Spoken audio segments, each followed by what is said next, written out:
So now let's talk about best practices for disclosure. So we put together this Be Brave campaign with the help from the Zero Project to help protect people and educate them about their Miranda rights. On the right-hand side, Be Brave. Brave stands for be calm, request an attorney, avoid talking, verify that the attorney has been called, and then know that everything will be okay. You've heard it on cop shows. You have the right to remain silent. Anything you say can be used against you in a court of law, and you have the right to an attorney before and during any questioning.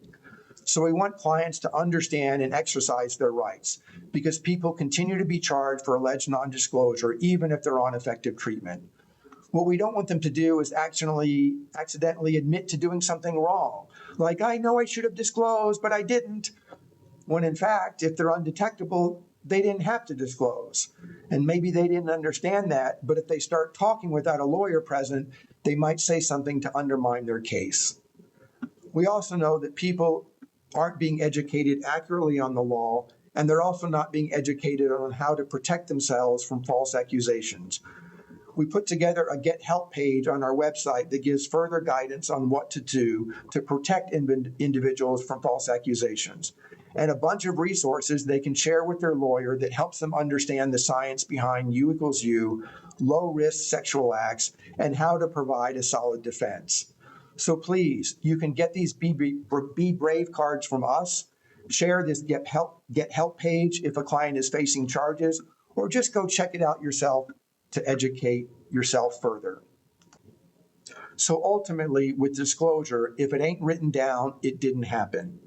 Unfortunately, if your client doesn't have proof, then it's going to be their word against the other person's word, and they're typically going to believe the person that doesn't have HIV. We obviously want our relationships to work out. In the first couple weeks and months, we're optimistic that things are going to go well. We don't want to plan for the alternative. But what we see in our research is sometimes what happens is the relationship goes south. Now I have a person that maybe has a grudge against me. They might even threaten me. If you leave me, I'm going to tell people you didn't disclose. So we don't want things to go south, obviously, but we want to protect ourselves in case they do. And that's why we have these tips and tricks. So here's some tips for your clients. If they have the conversation in an email or text, save those messages. Same thing with social media or dating app interactions. And the important thing there is to make sure it shows the date that the message was sent. Sometimes, particularly like dating apps, you can't actually see the date the message was sent.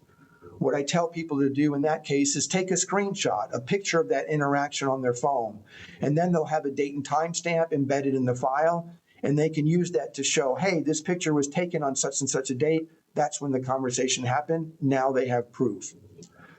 The other thing some people do is take a video of their disclosure to their partner. Obviously, we want your clients to get the other person's permission first.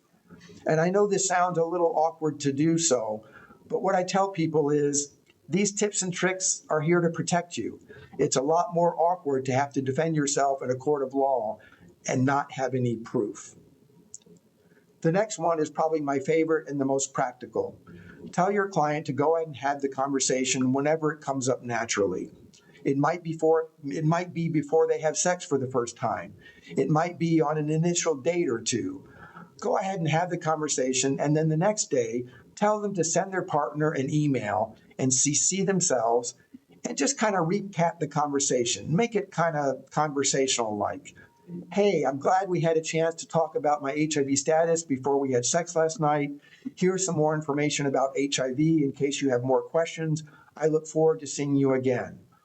All of a sudden, without them realizing it, your client now has created a documentation trail that shows they had the conversation. They don't have to do it in a super direct way. They can also discuss their status in the presence of a third party, like a roommate or a friend or a family member, who can later attest that they actually had the conversation. The next one here I heard from a care coordinator. So if your client is in a dating relationship, it might be a really good gesture to say to their partner, hey, you may have some questions about HIV. Why don't you come in and talk to my doctor or my care coordinator, and they can answer those questions for you. It's a great show of faith early on in a relationship, but more importantly, they now have evidence because you're going to make notes in your case file that the conversation actually happened and that their partner was aware of their HIV status. Another option, there's a document here from the Zero Project. Your clients can scan the QR code and there's a document. It's a little more legalistic. So depending on the nature of the relationship, it may or may not work. But they could have their partner sign this piece of paper that says something like, yes, I understand the person is living with HIV. And now your client has a documented statement attesting to the fact that their partner knows their status. Again, it may work in some situations. The next one isn't as good as, actually documenting the conversation itself. But if your client keeps a diary, have them make a note in their diary that they had the conversation. And then if it does get brought up in a court of law, they can bring out their diary and say, see here on October 13th, I made a note that I had the conversation. It can help make their case. And the last part here, in the spirit of kind of helping to make a good case, if there's other physical evidence about their HIV status that a lawyer can use to show, see, my client had every intent of sharing their status. They have nothing to hide. They've got medications out in clear sight. They've got pause magazines in their living room. It's posted on their dating app profile. Have your clients take a screenshot of that, of course, but all these bits can help a lawyer make a case to show that your client had the intent of disclosing their status, and here's the supporting physical evidence.